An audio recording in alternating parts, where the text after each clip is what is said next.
તહેવારો વગર આપણે બહુ ભેગા થઈ શકતા નથી. આપણું સંગઠન માત્ર તહેવારોથી જ સચવાયું છે.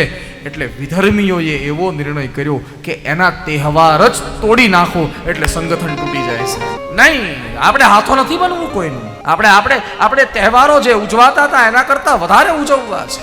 શું કામ નહીં? દિવાળી પર ફોડજો ફટાકડા મારા વાલા. હા, જેટલા ફૂટે એટલા તાકાત હોય એટલા ફોડજો. અને છોકરાઓ પૂછે ને કે આ ફટાકડા શું કામ ફોડીએ છીએ, ત્યારે કહેજો કે આજના દિવસે આપણો રામ રાજા બન્યો હતો અયોધ્યામાં, એટલે ફટાકડા ફૂટે છે.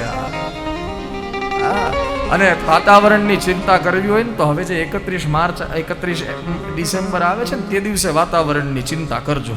હા, તે દિવસે ફટાકડા નહીં ફોડતા. નહીં સાહેબ, આપણે કોઈનો, હું તો બહુ બાળક છું, ધર્મ જગતનું બાળક છું, હું શું વધારે જાણું, પણ છતાં જે દેખાય છે નહીં, આપણે હાથો બની રહ્યા છે.